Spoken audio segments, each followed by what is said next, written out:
আপনারা যারা একা একা নামাজ পড়বেন, আপনারা 3-4টা সূরার যদি অনুবাদ শিখে নেন, তখন নামাজের মধ্যে যখন আলহামদুলিল্লাহ পড়বেন, অনুবাদ আপনার মাথায় আসবে।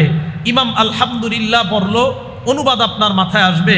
ইমাম আর রহমানির রহিম পড়লো, অনুবাদ আপনার মাথায় ঘুরতেছে। আল্লাহর বরত্ব আপনার মাথায় ঘুরতেছে। ইবলিস আপনাকে ধোঁকা দেওয়ার চেষ্টা করতেছে। ইমাম যখন মালিক ইয়াউমিদ্দিন পড়ে, আল্লাহর বরত্ব আপনার মাথায় আসছে। শয়তান ধোঁকা দিতে আসছিল, পারে নাই। ইমাম সূরা ফাতিহা শেষ করার পর যদি আলাম তারা শুরু করে, তখনও আপনার মাথায় আলাম তারার বিষয়বস্তু ঘুরপাক খাচ্ছে। ইবলিস আপনাকে ধোঁকা দিতে পারতেছে না। এটা হলো যেই সূরাগুলা পারেন, ওই সূরাগুলার অর্থ যদি জানেন, তো অর্থগুলো আপনি জানলে, আল্লাহু আকবারের অর্থ জানলে, সুবহানা রব্বিয়াল আযীমের অর্থ জানলে, সুবহানা রব্বিয়াল আ'লার অর্থ জানলে, আত্তাহিয়াতু লিল্লাহি ওয়াস সালাওয়াতু ওয়াত তাইয়্যিবাতের অর্থ জানলে, অন্তত অর্থগুলো আপনার মাথায় যখন ঘুরপাক খাবে, ইবলিস আপনাকে ধোঁকা দেওয়ার চান্স পাবে না। এটা হলো একাগ্র চিত্তে যদি আপনি নামাজ আদায় করতে চান, এগুলো শিখে নিয়েন, উলামায়ে কেরামের কাছ থেকে শিখে নেবেন। এটাও নামাজ ইকামাতুস সালাহ, নামাজ কায়েম করার অন্তর্ভুক্ত। 4 নাম্বার, নামাজ কায়েম করা দ্বারা উদ্দেশ্য পরিবারকে নামাজের কথা বলবেন। আল্লাহ বলেন, ওয়া'মুর আহলাকা বিস-সালাহ, আপনি আপনার পরিবারকে নামাজের আদেশ করেন। সমাজের মধ্যে নামাজ কায়েম করা, আল্লাহ বলেন, ওয়ামান আহসানু কাওলাম মিম্মান দাআ ইলাল্লাহি ওয়া আমিলা সলিহান, ওই ব্যক্তির চেয়ে উত্তম কথা আর কার, যেই ব্যক্তি মানুষকে কল্যাণের দিকে আহ্বান জানায়। আয়াত দ্বারা 1 নম্বর উদ্দেশ্য মুহাম্মাদুর রাসূলুল্লাহ সাল্লাল্লাহু আলাইহি ওয়াসাল্লাম। এর পরের উদ্দেশ্য হলো মুয়াজ্জিন সাহেব, যিনি বলে হাইয়া আলাস সালাহ, আসো নামাজের দিকে আসো, আসো কল্যাণের দিকে আসো। আজানের মাধ্যমে সমাজের মধ্যে নামাজ কায়েম হয়ে যায়। তাহলে নামাজ কায়েম করা, নিজে নামাজ পড়া, পরিবারকে নামাজ পড়ার কথা বলা, সমাজের মানুষদেরকে নামাজের দাওয়াত দেওয়া, এই সবগুলা নামাজ কায়েম করা। তাহলে নামাজ কায়েম করবো তো আমরা ইনশাআল্লাহ। আল্লাহ পাক রব্বুল আলামিন ধীরস্থিরতার সাথে একাগ্র চিত্তে যেন আমরা নামাজ কায়েম করতে পারি, প্রতিষ্ঠিত করতে পারি, আল্লাহ তৌফিক দান করেন। এবার আমরা মনোযোগ দিয়ে শুনি নামাজের উপকারিতা। নামাজের 15টা উপকার আপনাদের সামনে বলবো। বলেন কয়টা? 15টা গণবেন, বিসমিল্লাহ। 1 নাম্বার, নামাজ রাহাতুল লিল কলব, অন্তরের প্রশান্তি হলো নামাজ। সুবহানাল্লাহ।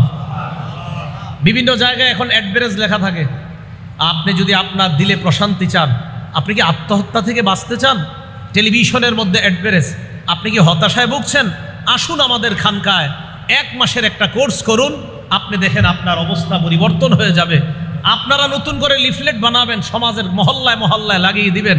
আপনি হতাশায় ভুগছেন, আপনার মনে অশান্তি, মসজিদে আপনি চলে আসুন, ফ্রি, কোনো টাকা লাগবে না, নামাজ পড়েন 40 দিন, আপনার মনে শান্তি আসবে ইনশাআল্লাহ। তো বিভিন্নভাবে আপনাদেরকে এখন নতুন কোর্স বাইরেছে, জানেন, ধ্যান করবেন, তার লাগে আপনার মনে শান্তি আসবে। এই কোর্সের নাম আমি বলবো না, অনেক শিক্ষিত মানুষের মেজাজ খারাপ হয়ে যাবে এটা বললে। যাই হোক, আপনারা অনেকে এই কোর্স করেন। গত রমজান মাসে অনেক শিক্ষিত লোক আমার একটা বই দিস, হযরত এই কোর্সটা কইরা মনে অনেক প্রশান্তি পাচ্ছি। কি কোর্স? যেটা হোক একটা কোর্সের নাম। এই কোর্স নামাজ থেকে মানুষকে দূরে নেয়, আর মানুষকে নামাজ থেকে দূরে নেওয়ার জন্য যেই কোর্স বলবে এখানে শান্তি, আপনারা পাল্টা বলে দিবেন মিথ্যা কথা। নামাজের শান্তি এটা নবীজি বলছেন, জিকিরে শান্তি এটা আল্লাহ বলছেন। তুমি মানুষ বলছো তোমার জায়গায় গেলে শান্তি, নবীজি বলেন মসজিদে গেলে শান্তি, আল্লাহ কয় জিকিরে গেলে শান্তি। তোমার কথা মানি না, আল্লাহর কথা আমরা মেনে নিলাম। কথা বুঝে আসছে? আবু দাউদ শরীফের হাদিস, 4986 নম্বর হাদিস। এই হাদিসে এক সাহাবা বলেন, ইনতালাক্তু আনা ওয়া আবি ইলা সিহরিন লানা মিনাল আনসার, আমি আর আমার আব্বা আমার আনসারি শ্বশুর বাড়িতে গেলাম। নাউদুহু, আমার শ্বশুর অসুস্থতাকে দেখতে গেলাম। শ্বশুরের সামনে আমরা বসা, নাউদুহু, শ্বশুরকে আমরা দেখতেছি, তার সেবা শুশ্রূষা করতেছি। হাদরাতিস সালাহ, নামাজের সময় হয়ে যায়। অসুস্থ লোকটা ঘরের একজন সেবিকাকে ডাক দিয়ে বলে, ইতুনি বিল ওযু, এই ওযুর পানি আনো। আনকারনা আলাইহি যালিকা, আমরা তাকে বললাম এই মুহূর্তে আপনি নামাজ না পড়ে একটু পরে পড়লেও তো চলবে, কারণ আপনি এখন প্রচন্ড অসুস্থ। উনি জবাব দিলেন, লিউসাল্লিয়া ফাস্তারিহা, আমি ওযু করার পর নামাজ আদায় যখন করব, ফাস্তারিহা, আমি মনের মধ্যে শান্তি অনুভব করতে পারবো। আমি নামাজ পড়বো তাহলে আমি শান্তি পাবো। এই কথা বলার পর উনি দলিল দিলেন, ওই যিনি অসুস্থ, সামিআতু রাসূলুল্লাহি সাল্লাল্লাহু আলাইহি ওয়াসাল্লাম ইয়াকুল লিবিলাল, কারণ আমি হযরত বেলালকে, আল্লাহ নবীকে শুনলাম, আল্লাহ নবী হযরত বেলালকে বললেন, বেলাল কমিয়া, বেলাল বেলাল তুমি দাঁড়াও, ফাকিম তুমি আযান দাও, ইকামত দাও, ফারিহনা বিসসালাহ, আমাদেরকে তুমি নামাজের মাধ্যমে শান্তির ব্যবস্থা করে দাও। নামাজ পড়লে শান্তি, এটা হাদিস দ্বারা আমরা জানলাম। সারা জীবন মনে রাখবেন, আবু দাউদ শরীফের 1319 নম্বর হাদিস, নবীজি সাল্লাল্লাহু আলাইহি সাল্লামের যখন কোনো পেরেশানি আসতো, অশান্তি লাগে, কানা রাসূলুল্লাহ সাল্লাল্লাহু আলাইহি ওয়াসাল্লাম ইদা হাযাবাহু আমরুন সাল্লা, আল্লাহ নবী যখন কোনো পেরেশানির মধ্যে পড়তেন, আল্লাহ নবী নামাজের মধ্যে দাঁড়ায় যাইতেন। বলেন আমার সাথে, আজকে থেকে আমাদের পেরেশানি আসলে সর্বপ্রথম যে আমলটা করবো এটার নাম কি? আমাদের পেরেশানি আসলে সর্বপ্রথম যে আমল করবো এটার নাম কি? নামাজ। আগে কাউরে বলবেন না, হুজুরেও কইবেন না, ইমাম সাহেবেরও কইবেন না, আগে খতিব সাহেবেরও না, পীর সাহেবেরও না। আগে আপনার মনে অশান্তি, প্রথমে নামাজ। এরপর হুজুরে বলেন, পীর সাহেবকে বলেন, প্রথমে নামাজ। নবীজির অশান্তি আসছে তো প্রথমে যে আমল করছে কি করছে? নামাজ। এগুলো 1 নম্বর কথা, নামাজ প্রশান্তি। 2, নামাজ নূর, সুবহানাল্লাহ, আলো। আলো, কালো মানুষও যদি নামাজ পড়ে আল্লাহ তাকে আলোকিত বানায় দেয়। মুসলিম শরীফ হাদিস নাম্বার 422 নম্বর হাদিস, ক্বালা রাসূলুল্লাহ সাল্লাল্লাহু আলাইহি ওয়াসাল্লাম, আল্লাহ নবী বলেন, ঈমানের অঙ্গ, আলহামদুলিল্লাহি তামলাউল মিজান, পড়েন আলহামদুলিল্লাহ, পড়েন তো আলহামদুলিল্লাহ, আলহামদুলিল্লাহি তামলাউল মিজান। আমরা যারা আলহামদুলিল্লাহ পড়লাম, মিজানের পাল্লা নেকি দ্বারা পরিপূর্ণ হয়ে গেছে। এরপর আল্লাহ নবী বলেন, সুবহানাল্লাহ আলহামদুলিল্লাহ, পড়েন তো সুবহানাল্লাহ আলহামদুলিল্লাহ, তামলাআন মা বাইনাস সামাওয়াতি ওয়াল আরদ। আল্লাহ নবী বলেন, আসমান জমিনের মাঝে যেই ফাঁকা জায়গা, এই ফাঁকা জায়গা নেকি দ্বারা পরিপূর্ণ হয়ে যায়। এরপর আল্লাহ নবী বলেন, আসসালাতু নূর, নামাজ হলো আলো। নামাজ কি? আলো। যারা নামাজ পড়বে আল্লাহ তাদেরকে আলোকিত বানায় দেয়। সূরা হাদীদ 27 পারা 18 নম্বর পৃষ্ঠা, আল্লাহ বলেন, ইয়াউমা তারাল মুমিনিনা ওয়াল মুমিনাতি ইয়াসআ নূরুহুম বাইনা আইদিহিম, কিয়ামতের ময়দানে আপনি দেখবেন ঈমানদার নারী পুরুষ, তাদের সামনে নূর, পিছনে নূর। হারিকেন চিনেন? হারিকেন চিনেন? আল্লাহ পাক বলেন, তাদের সামনে নূর, পিছনে নূর। কিয়ামতের ময়দানে ঈমানদার যখন আসবে, সামনে নূর, পিছনে নূর, মানে একটা নূরের প্যাকেটের মধ্যে ঈমানদার কিয়ামতের ময়দানে হাঁটতে থাকবে। নূর, চারপাশে নূর। তাহলে এই নূর বাড়ানো দরকার আমাদের। আর এই নূর বাড়বে আমরা যদি নামাজ পড়ি বেশি বেশি, তাহলে আমাদেরকে আল্লাহ আলোকিত বানায় দিবে। বিশ্বাস করেন, কালো মানুষ যারা নামাজ পড়ে দেখবেন এদেরকে 1 কাপ চা খাওয়াইতে মন চায়, এদেরকে পান খাওয়াইতে মন চায়। সুন্দর মানুষ এটা নামাজ পড়ে না, এটার প্রতি কোনো মায়া মহব্বত কাজ করে না। কেন? ওই কালো মানুষটা নামাজের কারণে তার প্রতি মহব্বত আল্লাহ পয়দা করে দেয়। এই জন্য নামাজ আলো, নামাজ নূর। একটা কিতাব আছে নাম মুসনাদে আহমদ। এই কিতাবের 10 নম্বর খণ্ড 83 নম্বর পৃষ্ঠা, নবীজি সাল্লাল্লাহু আলাইহি সাল্লাম 5 ওয়াক্ত নামাজের বিবরণ দিয়ে বলেন, মান হাফাযা আলাইহা, 5 ওয়াক্ত নামাজ যারা নিয়মিত আদায় করবে। কয় ওয়াক্ত? ফজর সহ না ফজর ছাড়া? 5 ওয়াক্ত নামাজ যারা নিয়মিত আদায় করবে, আল্লাহ নবী বলেন, কানাত লাহু নূরা, এই ব্যক্তির দুনিয়াতেও নূর, আখেরাতেও নূর, মানে তার জীবনটা আলো আর আলোকিতময় হয়ে যায়। 2 নাম্বার, অবুরহানা, নামাজ কিয়ামতের ময়দানে এই ব্যক্তির পক্ষে প্রমাণ হিসাবে উপস্থিত হয়ে যাবে। 3 নাম্বার, নাজাত ইয়াউমাল কিয়ামা, নামাজ কিয়ামতের ময়দানে জাহান্নাম থেকে মুক্তির সনদ হিসাবে উপস্থিত হয়ে যাবে। তাহলে নামাজ নূর, নামাজ আলো।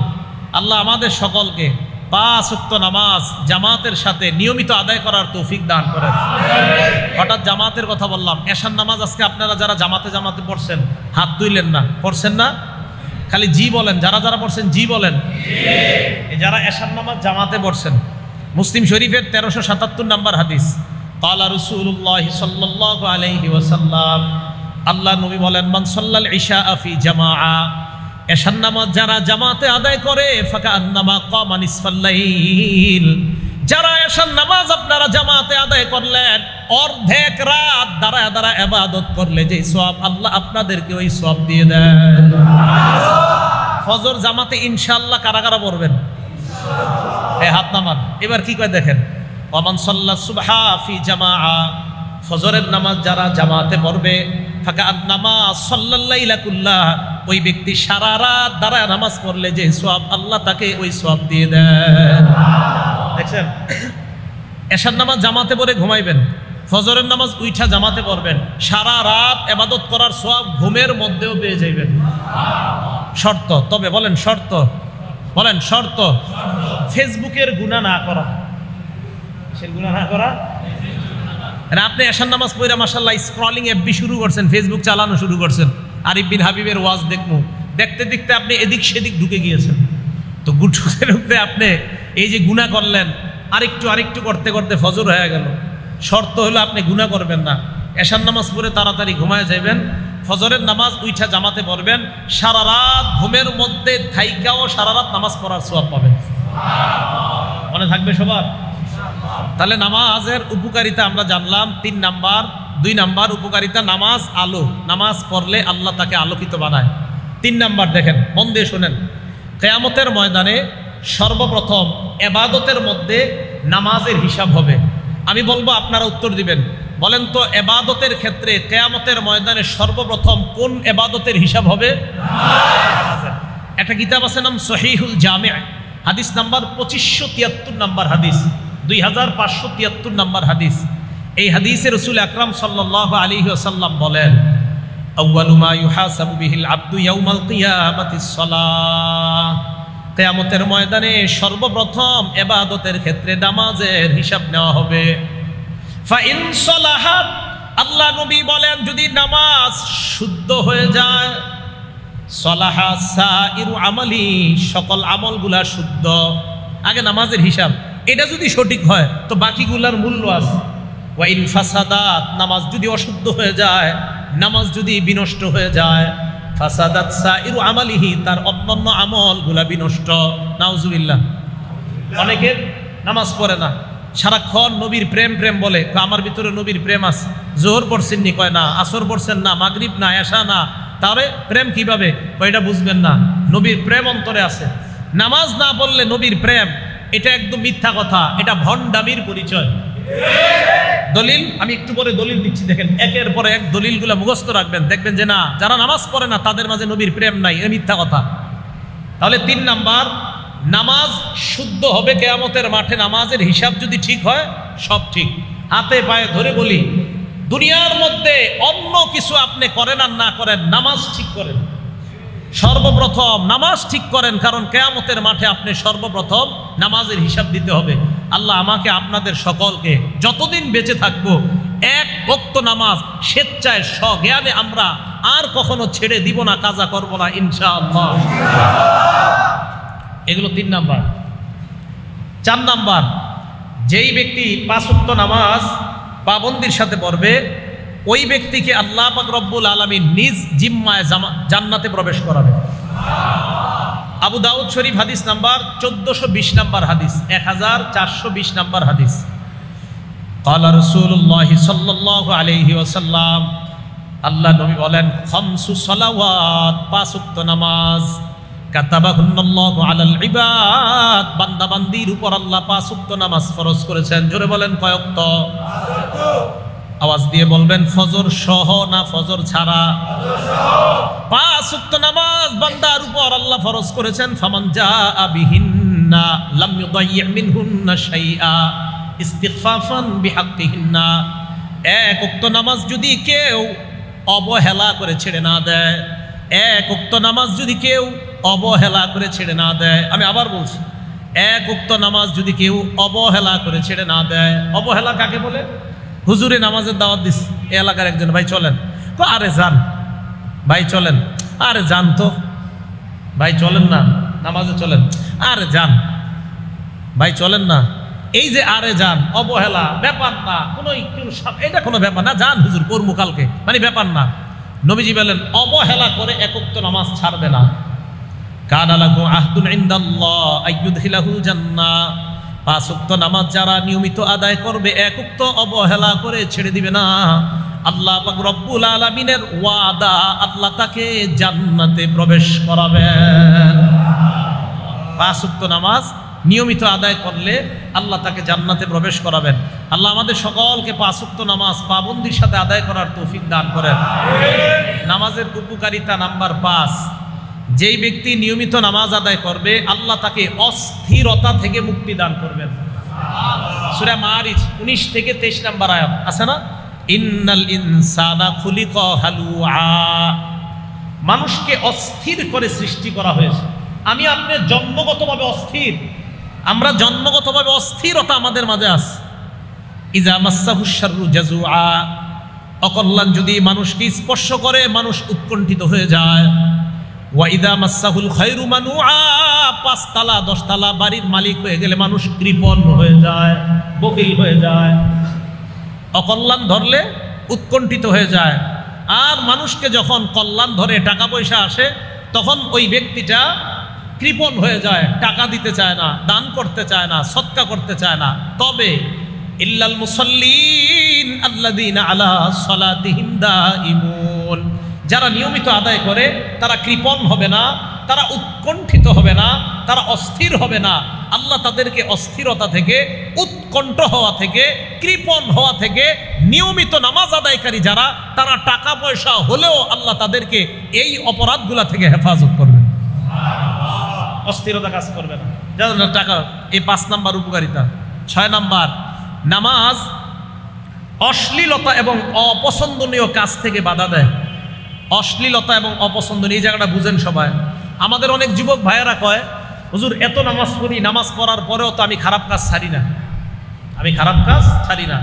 সূরা আনকাবুতের 45 নম্বর আয়াত আল্লাহ বলেন, ইন্নাস সালাতা তানহা আনিল ফাহশাই ওয়াল মুনকার, নিশ্চয়ই নামাজ অশ্লীলতা এবং অপছন্দনীয় কাজ থেকে বাধা দেয়। একটু বুঝেন, আজকে এশার নামাজ পড়লেন যারা, এশার নামাজ মনে করেন 25 মিনিট লাগলো আপনার পড়তে। আচ্ছা, যেই যুবকরা অভিযোগ দেন যে আমরা তো হুজুর জুমার নামাজ পড়ি আর পরের জুমাটা পড়ি, মাঝখানে আর কিচ্ছু পড়ি না, আছে না একদল এরকম, এক জুমা আরেক জুমা মাঝখানে আর পড়ে না। তো ওনারাও বলে হুজুর নামাজ তো পড়ি, অশ্লীলতা থেকে তো আমরা বাঁচতে পারি না, গত 6 দিন কিন্তু নামাজ পড়ে না। আচ্ছা বলেন তো, 1.5 ঘন্টায় 6 দিনে কয় ঘন্টা হয়? প্রতিদিন 1.5 ঘন্টা হলে 9 ঘন্টা। প্রতিদিন 1.5 ঘন্টা হলে 6 দিনে কয় ঘন্টা হয়?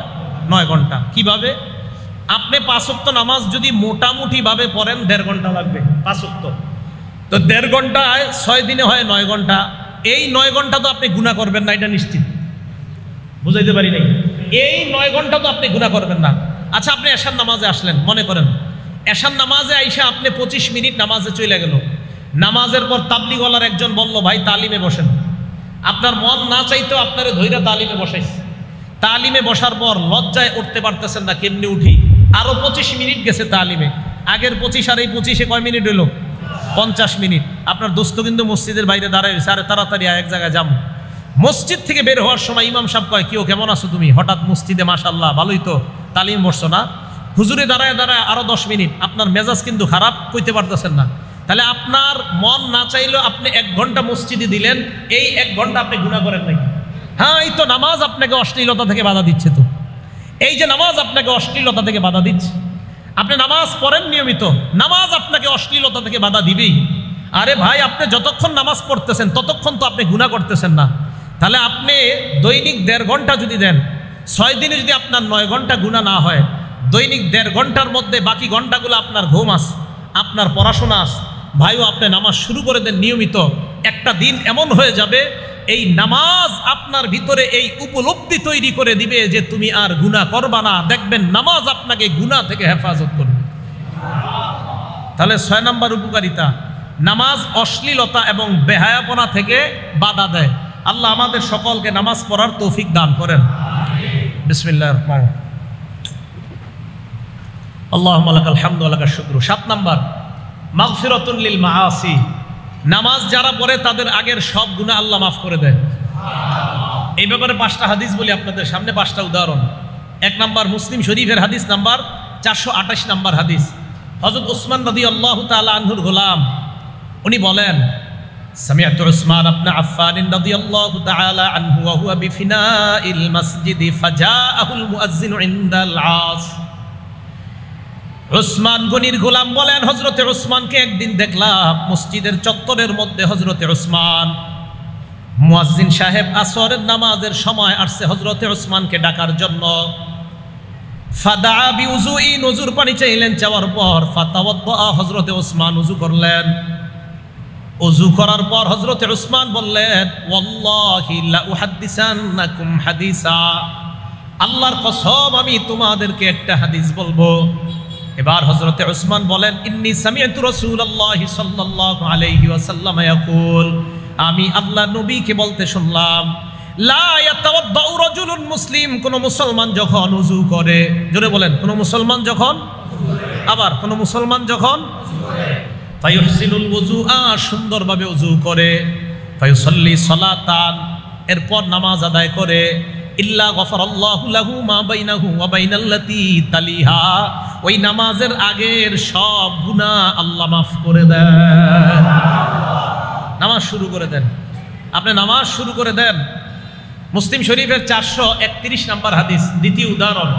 এটাও হযরতে ওসমানের বর্ণনা। তিনি বলেন মা মিন ইমরিইম মুসলিমিন তাহদুরুহু সালাতুন মাকতুবা, কোন মুসলমানের যখন ফরজ নামাজের সময় হয়ে যায়, বলেন তো ব্যবসায়ী মুসলমান যদি হয়, ওই ব্যবসায়ীর যখন ফরজ নামাজের সময় হয়ে যায়, মা বোনরা রান্নায় আছে, ফরজ নামাজের সময় যদি হয়ে যায়, চাকরির স্থলে আমরা আছি, ফরজ নামাজের সময় যদি হয়ে যায়, যে যে পেশার মধ্যে পজিশনের মধ্যে আছি, ফরজ নামাজের সময় যদি হয়ে যায়, ফায়ুহসিনু ওযুআহা, সুন্দরভাবে ওযু করে, ওয়া খুশুআহা ওয়া রুকুআহা, সুন্দরভাবে রুকু সিজদা আদায় করে, ইল্লা কানাত কাফফারাতান লিমা ক্বাবলাহা মিনাজ যুনুব, তার এই নামাজ আগের সব গুনাহের কাফফারা হয়ে যায়। তবে মালাম ইউতি কাবীরাতান, কবিরা গুনাহ করেন না, কবিরা গুনার জন্য আবার আলাদা মাপ চাইতে হবে। আল্লাহ আমাদের এই মুহূর্তে সকলকে মনে মনে কবিরা গুনার জন্য তওবা করার আমরা করতেছি, বলেন আল্লাহ আপনার কাছে ক্ষমা চাই। সবাই বলেন আস্তাগফিরুল্লাহ। আবার দিল থেকে, আপনারা তো জানেন কার কি হালাত, আল্লাহকে বলেন আস্তাগফিরুল্লাহ। আশাবাদী আল্লাহ আমাদেরকে মাফ করে দিয়েছেন। তিরমিজি শরীফের 3540 নম্বর হাদিস, 3540 নম্বর হাদিস, আল্লাহ পাক রব্বুল আলামিন বলেন ইবনা আদম ইন্নাকা রাজাউতানি ওয়া মা দাআউতানি মা রাজাউতানি ওয়া মা দাআউতানি, আমাকে তুমি যতক্ষণ ডাকবা, যত আশা আমার কাছে করবা, গফারতু লাকা আলা মা কানা ফিকা লা উবালি, আমি তোমার অপরাধ ক্ষমা করে দিব, এতে আমি আল্লাহ কোনো পরোয়া করি না। আমি মাফ করে দিব, আমি পরোয়া করি না তোমাকে ক্ষমা করে দিতে, আমি তোমাকে মাফ করে দিব। এরপরে কি বলে দেখেন, ইবনা আদম, হে আদম সন্তান, লাউ বালাগাত যুনুবুকা আনানাস সামা, তোমার গুনাহ যদি আকাশের চূড়ায় গিয়ে পৌঁছে যায়, কোথায়? আকাশের চূড়ায়, সুম্মাস্তাগফারতানি, এরপর আমার কাছে তুমি বলেছো আস্তাগফিরুল্লাহ, পড়েন। আল্লাহ বলেন গফারতু লাকা লা উবালি, আমি তোমার আকাশের চূড়া পরিমাণ গুনাহ মাফ করে দিতে কোনো পরোয়া করি না। এটাও মাফ করে দেয় আল্লাহ। এরপর বলেন ইবনা আদম, হে আদম সন্তান, লাউ আতাইতানি বিকরাবিল আরদি খাতায়া লা তুশরিক বিহি শাইআ, তুমি যদি আমার কাছে জমিনের রাশি রাশি অপরাধ নিয়ে উপস্থিত হয়ে যাও, শিরিক ছাড়া যত গুনাহ নিয়ে উপস্থিত হয়ে যাও, গফারতু লাকা লা আতাইতুকা বিকরাবিল আরদি মাগফিরা, আমি রাশি রাশি ক্ষমা নিয়ে তোমার কাছে উপস্থিত হয়ে যাই। তাহলে কবিরা গুনাহ এটা করা যাবে না, এটার জন্য আমরা আল্লাহর কাছে মাপ চাবো। সহিহ বুখারী হাদিস নাম্বার 2653 নম্বর হাদিস, 2653, এই হাদিসে রাসূল আকরাম সাল্লাল্লাহু আলাইহি সাল্লাম বলেন আল কাবাইর, 5টা কবিরা গুনার কথা বলছে এই হাদিসে। সবচেয়ে বড় বড় কবিরা গুনাহ, 1 নাম্বার আল ইশরাকু বিল্লাহ, আল্লাহর সাথে শিরিক করা, 2 নাম্বার ওয়া উকুকুল ওয়ালিদাইন, মা বাবার সাথে নাফরমানি করা, 3 নাম্বার ওয়া কতলুন নাফসি, অন্যায়ভাবে কাউকে হত্যা করা, 4 নাম্বার ওয়াল ইয়ামিনুল গুমুস, মিথ্যা শপথ করা। এই মিথ্যা শপথ বুঝেন আপনারা? ব্যবসায়ী কারা কারা আছেন একটু হাত তুলেন তো, হাত নামান। ব্যবসায়ীর দোকানে শাটার লাগাইতেছে, দোস্ত গিয়া বলছে দোস্ত মেয়েটার একটা শীতের সোয়েটার দরকার, আর্জেন্ট, তাড়াতাড়ি দে। তা আপনি তাড়াতাড়ি খুলছেন বন্ধুর জন্য শাটার, খোলার পরে বন্ধু বলতেছে কত দিমু, অন্যদের থেকে 900 রাখি, তুই 850 দে, অন্যদের থেকে 900 রাখি, তুই 850 দে। আর বলিস না দোস্ত, আল্লাহর কসম এটা কিনা আছে 800 কইরা, 50 টাকা তোরে লাভ দিছে। মানুষে বলিস না, বোঝানোই যায় না, সদরঘাট গিয়া খুঁজা দেখা যায় এটার দাম 300 টাকা। কত? যদি না হয় ঠিক আছে, কিন্তু হইলে এই যে আপনি মিথ্যা শপথ করলেন, এই যে আপনি মিথ্যা শপথ করলেন, এই মিথ্যা শপথের মাধ্যমে আপনি আপনার সোয়েটার বিক্রি করলেন, এটা হারাম। 5 নম্বর শাহাদাতু জুর, মিথ্যা সাক্ষী দেওয়া হারাম। অপরাধী নিরপরাধ হয়ে যায়, নিরপরাধী অপরাধী হয়ে যায় মিথ্যা সাক্ষীর কারণে, ঠিক না? এই কবিরা গুনাহ করা যাবে না। তাহলে নামাজ সগীরা গুনাহ মাফ করে দেয়, আশা করা যে কবিরা গুনাহ আল্লাহ মাফ করে দেয়, বলেন আমিন। মনে আসেনি? উদাহরণ নাম্বার 2 দিছিলাম মুসলিম শরীফের। 3 নম্বর উদাহরণ মুসলিম শরীফের 440 নম্বর হাদিস। এই হাদিসে রাসূল আকরাম সাল্লাল্লাহু আলাইহি সাল্লাম বলেন, আস-সালাওয়াতুল খামসু, 5 ওয়াক্ত নামাজ, ফজর পড়ার পর জোহর, জোহর পড়ার পর আসর, আসর পড়ার পর মাগরিব, মাগরিব পড়ার পর এশা। মাঝখানে যেই অপরাধগুলো হয়ে যায়, আল্লাহ নবী বলেন আগের নামাজ আর পরের নামাজের মাঝখানের অপরাধগুলা পরবর্তী নামাজ আগের অপরাধের জন্য কাফফারা হয়ে যায়। ওয়াল জুমাতু ইলাল জুমা, এক জুমার পর আরেক জুমা পর্যন্ত যেই সগীরা গুনাহ হয়ে যায়, পরের জুমা পড়ার কারণে আগের গুনাহগুলো আল্লাহ মাফ করে দেয়। ওয়া রমাদানু ইলা রমাদান মুকাফফিরাতুন মা বাইনাহুন্না, এক রমজানের মাঝখানে আরেক রমজান, এই 2 রমজানের মাঝখান পর্যন্ত যেই গুনাহগুলো আপনার হয়ে যায়, হয়তো এখনো মাফ হয় নাই, রমজান মাস আসার পর ইয়াকিনের সাথে রমজানের রোজা শুরু করে দেন, বিশ্বাসের সাথে শুরু করে দেন, আল্লাহ পাক গত 1 বছরের সকল গুনাহ মাফ করে দেন। তাহলে এইগুলা নামাজ আপনার আগের অপরাধ মাফ করে দেয়। আরেকটা হাদিস শুনি আমরা, মুসলিম শরীফের 1409 নম্বর হাদিস। এই হাদিসে রাসূল আকরাম সাল্লাল্লাহু আলাইহি সাল্লাম বলেন, মাসালুস সালাওয়াতিল খামসি কামাসালি নাহরিন জারিন গামরিন আলা বাবি আহাদিকুম ইয়াগতাসিলু ফীহি কুল্লা ইয়াউমিন 5 মাররাত। তোমাদের কারো বাড়ির সামনে একটা পুকুর আছে, ওই পুকুরের মধ্যে যদি 5 বার ওযু গোসল করো, ওই ব্যক্তির শরীরের মধ্যে কোনো নাপাকি থাকবে কিনা? আল্লাহ নবী বলেন 5 ওয়াক্ত সালাত তোমরা যারা আদায় করবা, তোমাদের জিন্দেগীর গুনাহগুলা আল্লাহ ধুয়ে মুছে সাফ করে দেয়। একটা কিতাব আছে নাম ফাতহুল বারি, কি নাম? লেখকের নাম ইবনে হাজার আসকালানি। এটা হলো বুখারী শরীফের ব্যাখ্যা গ্রন্থ ফাতহুল বারি। এই ফাতহুল বারির লেখকের নাম ইবনে হাজার আসকালানি। তবে আমি যেই ফাতহুল বারির নাম বলছি, এটার লেখকের নাম ইবনে হাজার আসকালানি না, এটার লেখকের নাম ইবনে রজব। কি নাম? ইবনে রজব। 4 নম্বর খণ্ড 344 নম্বর পৃষ্ঠা। আব্দুল্লাহ ইবনে মাসউদ রাদিয়াল্লাহু তাআলা আনহুর একটা বর্ণনা, তিনি বলেন, তাহতারিকুনা, তোমরা গুনাহের আগুনে দগ্ধ হচ্ছ। ফাইদা সাল্লাইতুমুল ফাজর, ভাইও শোনেন, সারা রাত গুনাহের আগুনে দগ্ধ হয়ে গিয়েছেন, তওবা করে ফজরের নামাজ শুরু করে দেন। ফাইদা সাল্লাইতুমুল ফাজর গসালাতহা, যেই মাত্র ফজর পড়বা, তোমার এই যে গুনাহের আগুনে তুমি দগ্ধ হয়েছ, এই আগুনে দগ্ধ হওয়া শরীরকে ফজরের নামাজ ধুয়ে মুছে সাফ করে তোমাকে আবার নতুন মানুষ বানায় দিবে। এইভাবে এশা পর্যন্ত প্রত্যেকটা নামাজ। নবীজি বলেন, সুম্মা তানামুনা হাত্তা তাস্তাইখিজুন, আজকে দেখি নিয়ত করেন যে আমি ফজরের আগে যা গুনাহ হয়ে গেছে আমার, কালকে ফজর পড়েন, পড়ার পর এরপরে কালকে এশা পর্যন্ত। নবীজি বলেন, নবীজি সাহাবা আব্দুল্লাহ ইবনে মাসউদ বলেন, এরপর এশাটা বইরা ঘুমায়া যাও। ফালা ইউক্তাবু আলাইকুম হাত্তা তাস্তাইখিজুনা, জাগ্রত হওয়ার আগ পর্যন্ত আর তোমার গুনাহ লেখা হবে না, গুনাহের আগুনে আর জ্বলতে হবে না, কারণ তুমি এশা পড়ছো, আবার ফজর পড়ছো, মাঝখানে যে ঘুমিয়েছিলা, এই ঘুমের মধ্যেও তোমার নামে শুধু সওয়াব আর সওয়াব লিপিবদ্ধ হয়েছে। তাহলে নামাজ গুনাহ মাফ করে দেয়। আল্লাহ আমাদের সকলকে 5 ওয়াক্ত সালাত জামাতের সাথে আদায় করার তৌফিক দান করেন। কয় নম্বর উপকারিতা গেল? 7 না 7 কি চাই? 1 নম্বর নামাজ মনের শান্তি, 2 নম্বর নামাজ নূর, 3 নম্বর নামাজ শুদ্ধ সব শুদ্ধ, 4 নম্বর নামাজ পড়লে জান্নাত, 5 নম্বর নামাজ অস্থিরতা থেকে মুক্তি, 6 নম্বর নামাজ অশ্লীলতা অপছন্দনীয় কাজ থেকে বাধা দেয়, 7 নম্বর নামাজ গুনাহ মাফের কারণ। আপনারা ভালো ছাত্র হইতে পারেন নাই, হ্যাঁ? ছাত্ররা মন দিয়ে শুনতে হবে, ঠিক না?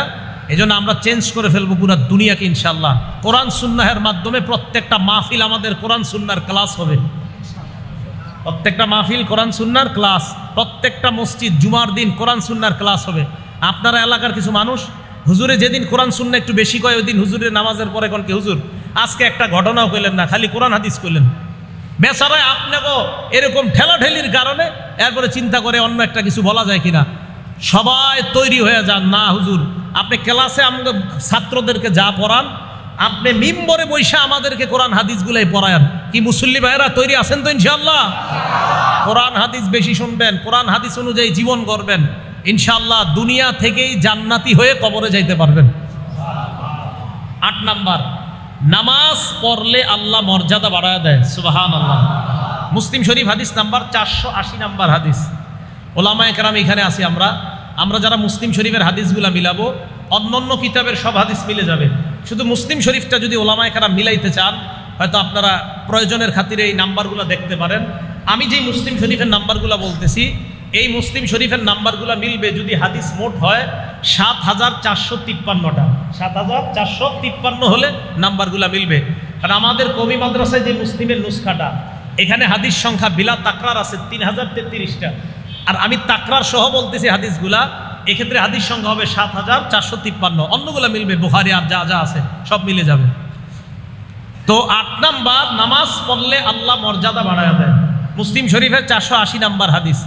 নবীজির গোলাম নাম সাওবান রাদিয়াল্লাহু তাআলা, ওনার কাছে এক ব্যক্তি আসছে নাম মাদান রহমতুল্লাহি আলাইহি। মাদান রহমতুল্লাহি আলাইহি সাওবান রাদিয়াল্লাহু তাআলা আনহুর কাছে আয়েশা কয়, আখবিরনি বিআমালিন আমালুহু ইউদখিলুল্লাহু বিহিল জান্নাহ। আমাকে এমন একটা আমল আপনি শিখায় দেন যে আমলটা করলে আল্লাহ আমাকে মরণের সাথে সাথে জান্নাতি বানায় দিবেন। এমন একটা আমল আমাদের শিখান। আমি প্রশ্ন করার পর নবীর গোলাম চুপ। আমি দ্বিতীয়বার প্রশ্ন করলাম, উনি চুপ। আমি তৃতীয়বার আবার প্রশ্ন করলাম, এবার তিনি বললেন, তুমি আমাকে যেই প্রশ্নটা করলা আমি এই প্রশ্ন আল্লাহর নবীকে করেছিলাম। নবীজি আমাকে জবাব দিয়েছে, আলাইকা বিকাসরাতিস সুজুদ। যদি তুমি জান্নাতি হইতে চাও বেশি বেশি সিজদা করবা। বলেন জান্নাতি হতে চাইলে কি করা? আরো জোরে, জান্নাতি হতে চাইলে কি করা? সিজদা করা। ফাইন্নাকা লা তাসজুদু লিল্লাহি সাজদা ইল্লা রাফাকাল্লাহু বিহা দারাজা। যতবার তুমি সিজদা দাও প্রত্যেকটা সিজদার সাথে সাথে জান্নাতে তোমার একটা মর্যাদা বেড়ে যায়। ওয়া হাত্তা আনকা বিহা খতিয়া, সাথে সাথে তোমার অপরাধ ঝরে যায়। সুবহানাল্লাহ। মর্যাদা বাড়ে, অপরাধ ঝরে। বলেন মর্যাদা বাড়ে, অপরাধ ঝরে। মর্যাদা বাড়ে, অপরাধ ঝরে। নামাজের সিজদা। তাহলে নামাজের মাধ্যমে আমাদের মর্যাদা কমে না বাড়ে? এলো 8 নাম্বার। 9 নাম্বারটা মন দিয়ে শুনেন। নবীজির সাথী জান্নাতে কারা কারা হতে চাই? কার সাথী? আল্লাহ আপনি আমাদের হাতগুলা দেখেন, আমি সহ এই মুসল্লি যারা হাত তুলছে আমাদের সকলকে আপনি জান্নাতে নবীর কাছাকাছি থাকার তৌফিক দান করুন। নবীজির এক সাহাবা নাম রবিআ ইবনে কাব আল আসলামি। সাহাবাটার নাম যদি পারেন মনে রাখবেন, রবিআ ইবনে কাব। কি নাম? পুরোটা দরকার নাই, বলেন রবিআ। এই সাহাবা বলেন, কুনতু আবিতু মা রাসূলিল্লাহি সাল্লাল্লাহু আলাইহি ওয়াসাল্লাম, আমি আল্লাহ নবীর সাথে রাত্রি যাপন করলাম। রাতের বেলা আল্লাহ নবী যখন নামাজ পড়তে উঠলেন, আতাইতুহু বিউযুইহি ওয়া হাজাতিহি, আল্লাহ নবীর ওযুর পানি এনে দিলাম, প্রয়োজনীয় যা যা দরকার আমি এনে দিলাম। ওযুর পানি দেওয়ার পর, প্রয়োজনীয় জিনিসগুলা দেওয়ার পর ওই সময় আল্লাহ নবী আমাকে বললেন, সাল, এই মিয়া তুমি আমার কাছে কিছু চাও। ওইটা মুসলিম শরীফের 481 নাম্বার হাদিস। বললেন যে আমার কাছে কিছু চাও, সাল, কিছু চাও। ওই সাহাবা বলেন, হুজুর আপনার কাছে কিছু চামু? কাহা চাও, যা চাইবা তাই দিমু। সুবহানাল্লাহ। কি বুদ্ধি দেখেন ভাইও। আমি আর আপনি হইলে যে কি বলতাম আল্লাহ জানে। হয়তো বলতাম একটা বাড়ি, না হয় 5 লাখ টাকা, আল্লাহ হেফাজত করুক। ওই সাহাবা বুদ্ধি করে বললেন, ইন্নী আসআলুকা মুরাফাকাতাকা ফিল জান্নাহ ইয়া রাসূলুল্লাহ, আমি জান্নাতে আপনার সাথী হতে চাই। কি বুদ্ধি! নবীজিকে তুমি এটা কি বললা? হুজুর এটাই চাই। নবীজি সাথে সাথে বলছে, আওয়া গায়রা জালিকা, এছাড়া আর কিছুই চাও না? না হুজুর আমি কিচ্ছু চাই না, এটাই চাই, আমি আপনার সাথে জান্নাতে থাকতে চাই।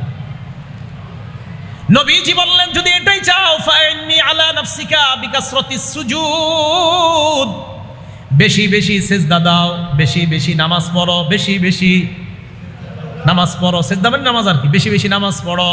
নামাজ পড়লেই তো সিজদা দিবা। তাহলে যারা কয় নবীর প্রেম আছে, নবীর মোহাব্বত আছে, নামাজ না পড়লে কি হবে, তাদের কথা ভুল হয়ে গেল। নামাজ না পড়লে কি হবে, নবীর প্রেম আছে, এই কথা সঠিক নয়। বরং নবী বলছে যত নামাজ পড়বা তত আমি নবীর কাছে জান্নাতে থাকবা। তাহলে নামাজ যত পড়বো তত নবীর কাছে থাকবো। আল্লাহ আমাদেরকে বেশি বেশি নামাজ পড়ার, জামাতের সাথে নামাজ পড়ার তৌফিক দান করেন। 10 নাম্বার, মন দিয়ে শুনেন। আজকে বাসা থেকে হাইট, এই জায়গায় যারা আছেন দূরবর্তী ছাড়া আর কি, কাছের যারা হেঁটে হেঁটে এখানে আসছেন হাত তোলেন তো, হেঁটে আসছেন হাত নামান। এই মসজিদের মুসল্লি যারা, আপনারা সচরাচর হেঁটে হেঁটে যারা আসেন, এই মসজিদের মুসল্লিরা হাত তোলেন তো, মাশাআল্লাহ, হাত নামান। এবার আপনারা শুনেন, মুসলিম শরীফের 1407 নাম্বার হাদিস, ক্বালা রাসূলুল্লাহ সাল্লাল্লাহু আলাইহি ওয়াসাল্লাম, আল্লাহ নবী বলেন, মান তাতাহহারা ফি বাইতিহি, ঘরের মধ্যে যারা ওযু করবে। এই হাদিস দ্বারা বোঝা যায় মসজিদে ওযু না করে ঘরে ওযু করা ভালো। কি বলেন? ঘরে যারা ওযু করবে, ওযু করার পর সুম্মা মাশা ইলা বাইতিম মিন বুয়ুতিল্লাহ, এরপর আল্লাহর কোন ঘরের দিকে যারা হেঁটে হেঁটে রওনা করবে, ঘরের মধ্যে ওযু করলো, ওযু করার পর আল্লাহর কোন ঘরের দিকে হেঁটে হেঁটে রওনা করলো, নবীজি বলেন এই যে আল্লাহর ঘরের দিকে হেঁটে হেঁটে রওনা করে আল্লাহর ঘরের দিকে রওনা হয়ে যায়, কানাত খতওয়াতা, তার পাটা 2 ভাগ হয়ে যাবে, তার কদমটা 2 ভাগ। বলেন কদম, পা কয় ভাগ? 2। ফালাইলেন ঘর থেকে বের হয়ে, প্রথম পাটা ফালানোর সাথে সাথে ইহদাহুমা তাহুত্তু খতিআ, প্রথম পা ফালানোর সাথে সাথে আপনার গুনাহ একটা মাফ। ওয়াল উখরা তারফাউ দারাজা, আরেকটা পা ফালাইলেন আপনার মর্যাদা বাড়ছে। আজকে গণবেন, আজকে থেকে যতটা পা ফালাইতে ফালাইতে মসজিদে আসবেন, মর্যাদা বাড়ে গুনাহ ঝরে, মর্যাদা বাড়ে গুনাহ ঝরে। তাহলে মসজিদে হেঁটে হেঁটেও যদি আসি, লাভ না লস? তাহলে 10 নম্বর উপকারিতা, নামাজে হেঁটে হেঁটে আসলেও আল্লাহ পাক রব্বুল আলামিন মর্যাদা বাড়ায়। আল্লাহ আমাদেরকে মসজিদমুখী সকলকে হওয়ার তৌফিক দান করেন। 11 নম্বর, যারা সকাল সন্ধ্যা মসজিদে আসেন, মানে ফজরেও আসেন, জোহরে আসেন, আসর, মাগরিব, এশা সবগুলাতে আসেন যারা, বুখারী শরীফ হাদিস নাম্বার 662, কত হয়? 662। 662 কত হয়? 662। ক্বালা রাসূলুল্লাহ সাল্লাল্লাহু আলাইহি ওয়াসাল্লাম, আল্লাহ নবী বলেন, মান গাদা ইলাল মসজিদি ওয়া রাহা, কোন ব্যক্তি যদি সকাল সন্ধ্যা মসজিদে যায়, আ'আদাল্লাহু লাহু নুজুলাহু মিনাল জান্নাতি কুল্লামা গাদা ওয়া রাহা, যতবার আপনি মসজিদের মধ্যে গেলেন ততবার জান্নাতে আল্লাহ আপনার জন্য মেহমানদারি প্রস্তুত করে নেন। কতবার আপনি আইছেন, পেট কিন্তু রেডি করেন জান্নাতে খাওয়ার জন্য। সুবহানাল্লাহ। যারা নামাজি আপনারা জান্নাতে ভরপুর খাবেন, যারা জান্নাতি, যারা নামাজি হবেন, জান্নাতে আপনাদের নাজ নেয়ামতের শেষ নাই। কারণ দিনে 5 বার আপনাদের জন্য মেহমানদারি তৈরি হচ্ছেই, হতে চলতেছে। তাহলে কি পরিমাণ মেহমানদারি আল্লাহ নামাজিদের জন্য প্রস্তুত করে রাখছে। এটা হলো 11 নম্বর প্রতিদান, নামাজির জন্য জান্নাতে মেহমানদারি প্রস্তুত হয়। 12 নম্বর প্রতিদান, আজকে আপনারা এশা পইরা কারা কারা এখনো বাসায় যান নাই দেখি? যান নাই না? মাশাআল্লাহ, হাত নামান। আচ্ছা, অন্যরা সমস্যা নেই, আমিও তো পড়ি না এই জায়গায়, বাইরের দিকে আসছি। নবীজি সাল্লাল্লাহু আলাইহি সাল্লাম বলেন, যাদের এখনো উযু আছে এবার হাত তোলা দরকার নেই। ক্বালা রাসূলুল্লাহ সাল্লাল্লাহু আলাইহি ওয়াসাল্লাম, আল্লাহ নবী বলেন, আল মালা, ও বুখারী হাদিস নাম্বার 2119, এই হাদিসটা বুখারী 2119 নাম্বার হাদিস, 2119। নবীজি বলেন, আল মালাইকাতু আলা আহাদিকুম, আল মালাইকাতু তুসাল্লি আলা আহাদিকুম, নবীজি বলেন তোমাদের কোন ব্যক্তির উপর ফেরেশতারা তুসাল্লি আলা আহাদিকুম মা দামা ফি মুসাল্লাহুল্লাযী ইউসাল্লি, যে ব্যক্তি নামাজ আদায় করে মসজিদে আদায় করার পর বসে আসে তাসবিহ পড়ে সুবহানাল্লাহ আস্তাগফিরুল্লাহ, অথবা এমনি এমনি আপনি এশার নামাজ পড়ে এমনি বসে রয়েছেন মসজিদে, কোনো কাজ নাই, এমনি বসে রয়েছেন, নবীজি বলেন তুমি যে এইভাবে বসে আছো, ওযু যাওয়ার আগ পর্যন্ত ফেরেশতারা তোমার জন্য 2টা দোয়া করে। সুবহানাল্লাহ। কয়টা? 1 নাম্বার, আল্লাহুম্মা সাল্লি আলাইহি, আল্লাহ তুমি এই যে মসজিদে বসে আছে বান্দা, তার উপর তুমি শান্তি নাজিল করে দাও। 2 নাম্বার, ওয়ারহামহু, আল্লাহ তুমি এই মসজিদে যে বান্দা বসে আছে তাকে রহমতের চাদর দ্বারা তুমি ঢেকে নাও। ফেরেশতা আবার আপনার জন্য মসজিদে বসে থাকলে দোয়া। তাহলে বলেন মসজিদে যতক্ষণ থাকি লাভ না লস? হ্যাঁ, এই জন্যই তো নামাজ অশ্লীলতা থেকে আপনাকে মুক্তি দেয়। বসে থাকবেন, কোনো গুনাহ হবে না। এই গেল 12। 13 নাম্বার, জোহর পড়তে আসছেন মসজিদে, এই মসজিদে জামাত কয়টায়? 1:30টায়। মনে করেন 1:30 বা কোনো মসজিদে 100 আসছেন 1:05 সুন্নত পড়তে পড়তে 1:10 বা 15 বাজে গেছে, আরো কয় মিনিট বাকি? 15 মিনিট। এই যে বৈশা রয়েছেন, এই যে আপনি নামাজের অপেক্ষা করতেছেন, এটার কি উপকারিতা? 13 নাম্বার উপকারিতা বর্ণনা করতেছি। আপনি নামাজের জন্য বসে আছেন, এমনি বসে আছেন নামাজের জন্য, অটোমেটিক আপনার গুনাহ মাফ হইতেছে। দলিল মুসলিম শরীফের 475 নাম্বার হাদিস। ক্বালা রাসূলুল্লাহ সাল্লাল্লাহু আলাইহি ওয়াসাল্লাম, আল্লাহ নবী বলেন, আলা আদুল্লুকুম আলা মা ইয়ামহুল্লাহু বিহিল খাতায়া, আমি কি তোমাদেরকে এমন আমলের ব্যাপারে বলবো না যে আমল তোমাদের গুনাহগুলা ধুয়ে মুছে সাফ করে দেয়? সাহাবারা বলেন ইয়া রাসূলুল্লাহ। আল্লাহ নবী বললেন 3টা আমল। 1 নাম্বার ইসবাগুল ওযুই আলাল মাকারিহ, যারা একটু কষ্ট হওয়া সত্ত্বেও যারা ওযু করেন, কষ্ট হওয়া সত্ত্বেও যারা ওযু করেন, এর কষ্ট তারপরে ওযু করেন। ওযু করিনি আমরা, ওযু কিন্তু সুন্দরভাবে করেন। ওযু যারা সুন্দরভাবে করব আমরা, আমাদেরকে আল্লাহর নবী বলছে, তোমরা আমার ভাই, আমি তোমাদেরকে কিয়ামতের মাঠে তোমাদের ওযুর অঙ্গগুলা দেখেই চিনি নিব। দলিল মুসলিম শরীফে 472 নাম্বার হাদিস। নবীজি সাল্লাল্লাহু আলাইহি সাল্লাম সাহাবাদেরকে বলছে, আমি আমার ভাইদেরকে এখনো দেখি নাই। সাহাবারা কয়, হুজুর ভাইদেরকে কিভাবে চিনবেন?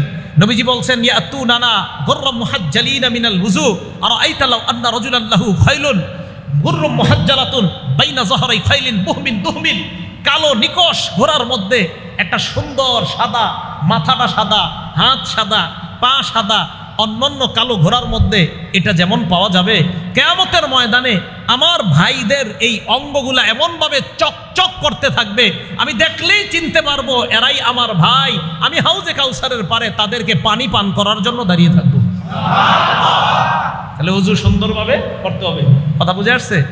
মনে আসেনি? নবীজি বলতেছেন, মুসলিম শরীফের 475 নম্বর হাদিস শোনাই দিস, ইসবাগুল ওযুই আলাল মাকারিহ, কষ্ট হইলে ওযু করা। 2 নাম্বার ওয়া কাসরাতুল খুতা ইলাল মাসাজিদ, যত বেশি হাইটা মসজিদে যাওয়া যায় তত বেশি গুনাহ মাফ। কাসরাতুল খুতা, বেশি বেশি হাইটা যাওয়া। 3 নাম্বার, এক সাহাবা অনেক দূর থেকে আসতো মসজিদে। সাহাবারা কয়, মিয়া তুমি তো পারলো কাছাকাছি কোনো একটা ঘর বানায় নিতা, অথবা তুমি একটা বাহন কিনা নাও, এই বাহন দিয়ে আসবা। কয়, না না, আমি বাহন কিনবো না। নবীজি বলছে, যত হাঁটবো তত সওয়াব, তাই দূরেই ঘর রাখবো, কাছে ঘর বানাবো না। দূর থেকে প্রতি উক্ত নামাজে আইসা আমি আমার সওয়াব কামাই করতে চাই। বলেন। তাহলে 2 নাম্বার কাসরাতুল খুতা। 3 নাম্বার ওয়া ইন্তিজারুস সালাতি বাদাস সালাহ, নামাজের জন্য আপনি যদি অপেক্ষা করেন, নামাজের জন্য আপনি বসে আছেন, নামাজের অপেক্ষা, আল্লাহ পাক এই যে অপেক্ষা করতেছেন আপনার গুনাহগুলা ঝরে মুছে সাফ করে দেন। তাহলে নামাজের জন্য বসে থাকলেও লাভ না লস? তাহলে ইমাম সাহেব যদি মাঝে মাঝে 1-2 মিনিট আসতে দেরি হয়, ঘাড় সবাই মিলে এইভাবে আর করবো না, ঠিক না? এবার ইনশাল্লাহ 2-3 জন কইছি, 1 মিনিট দেরি হইলে সবার ঘাড় পিছনে যায় কেন বলেন? সিনেমা হলের লাইনে আপনি কখনো এরকম করছেন? তা তো করেন না। তা আপনি মসজিদে আসলে 1 মিনিট দেরি হইলে সবার ঘাড়, মানে হুজুরে আসে না কেন? 2 জায়গায় ঘাড় যায়। যদি 1 মিনিট হুজুরে ইমাম সাহেব আসতে দেরি হয়, 2 জায়গায় মুসল্লির ঘাড় যায়। এক ঘড়িতে, যদি ঘড়ি সামনে না থাকে পিছনের ঘড়িতে সবাই। আর হলো হুজুর যেই দরজা দিয়ে আসে, ওই দরজায় সবার চেহারা। আরে ভাই, হুজুর 1 মিনিট দেরি করে আসা মানে ওই 1 মিনিটও আপনার কিছু গুনাহ ঝরে যাওয়া। কথা বুঝে আসছে? কি দেরি করে আসার কোনো দলিল নাই? ইমাম সাহেব দেরি করে আসতে পারে, দলিল নাই? আরে নবীজি দেরি করে আসছে, দলিল মুসলিম শরীফের 1332 নম্বর হাদিস। এশার নামাজে নবীজি দেরি করে আসছে, অনেক দেরি করে আসছে। দেরি করে আসে না কেউ? মাঝে মাঝে ইমাম সাহেবের কোনো ব্যস্ততার কারণে 2 মিনিট দেরি হইতে পারে। আল্লাহর হস্তে মসজিদের দায়িত্বশীল যারা আছেন, ইমাম সাহেবকে অন্য ধরনের কথা বলবেন না, 1 মিনিট দেরি হয়ে গেল। মোহাব্বতের সাথে আমরা বিষয়গুলো বোঝার চেষ্টা করব, আল্লাহ তৌফিক দান করেন। তাহলে 13 নাম্বার উপকারিতা জানলাম, নামাজের জন্য বসে থাকলেও সওয়াব আছে না নাই? 14 নাম্বার আবু দাউদ শরীফের 458 নাম্বার হাদিস। ক্বালা রাসূলুল্লাহ সাল্লাল্লাহু আলাইহি ওয়াসাল্লাম, আল্লাহ নবী বলেন, যারা ঘর থেকে পবিত্র অবস্থায় বের হয়ে মসজিদের মধ্যে আসে, আসার পর নামাজের মধ্যে দাঁড়ায়, আজরুহু কাজরিল হাজ্জিল মুহরিম, ইহরাম বেদে হাজী সাহেব হজ করলে যে সওয়াব, আল্লাহ পাক ওই মুসল্লির আমলনামায় ওই পরিমাণ সওয়াব লিপিবদ্ধ করে দেন। ইহরাম, তাহলে ইহরাম বেদে হজকারীর সওয়াব পাবে মুসল্লি। 14 নাম্বার 15 নাম্বার নামাজের উপকারিতা সহিউল জামিউস সগীর নামক কিতাবের 445 নাম্বার হাদিস। এই হাদিসে রাসূল আকরাম সাল্লাল্লাহু আলাইহি সাল্লাম বলেন, আপনারা এখনো যারা বাসায় যান নাই, আপনারা যারা নামাজ পড়ে এখনো বাসায় যান নাই, নবীজি বলছেন কানা ফিস সালাতি হাত্তা ইয়ারজিআ ইলা আহলিহি, আপনারা যতক্ষণ বাসায় না যাবেন, বাসায় যাওয়ার আগ পর্যন্ত নামাজে থাকলে যেই সওয়াব, ওই সওয়াবগুলো আপনাদের আমল নামায় চলতেছে, এখনো লেখা হচ্ছে। এলো 15 নাম্বার উপকারিতা। তাহলে মসজিদে নামাজ পড়তে আইসা বাসায় যাওয়া যত দেরি হবে, লাভ হবে না লস হবে? লাভ হবে। তা আবার আপনি এমন করেন না, মসজিদের একটা নিয়ম কানুন আছে অনেক মসজিদের, যে নামাজের 15-20 মিনিট পরে গেট বন্ধ হয়, না হয় চুরি হওয়ার সম্ভাবনা, না আপনি মাশাআল্লাহ আধা ঘন্টা আবার বসে থাকেন না। নিয়ম নীতি মানতে হবে আমাদের। আমার বয়ান শোনার পর আপনাদের মসজিদের নিয়ম নীতি যেন ভঙ্গ না হয়, আবার এটা খেয়াল রাখতে হবে আমাদের। এই 15টা উপকারিতার কথা বললাম নামাজের। তাহলে বলেন তো, নামাজ পড়ব না প্রতিষ্ঠিত করব? প্রতিষ্ঠিত করা দ্বারা উদ্দেশ্য 1 নাম্বার, নিজে নামাজ খুশু খুজুর সাথে রুকুগুলো সঠিকভাবে আদায় করা। 2 নাম্বার, নামাজ একাগ্র চিত্তে আদায় করা। 3 নাম্বার, নামাজের ব্যাপারে পরিবারকে আদেশ করা। 4 নাম্বার, সমাজে নামাজ কায়েম করার চেষ্টা করা। 5 নাম্বার, রাষ্ট্রে নামাজ কায়েম করার চেষ্টা করা। নামাজের 15টা উপকারিতার কথা আমরা জানলাম। আল্লাহ পাক রব্বুল আলামিন আমাদের সকলকে সালাতের মাধ্যমে আমরা আমাদের জীবনটা যেন আলোকিত বানিয়ে আমরা কবরটাকেও আলোকিত বানাইতে পারি, আল্লাহ তৌফিক দান করেন। আমিন। ওয়া আখিরু দাওয়ানা আনিল হামদুলিল্লাহি রাব্বিল আলামিন।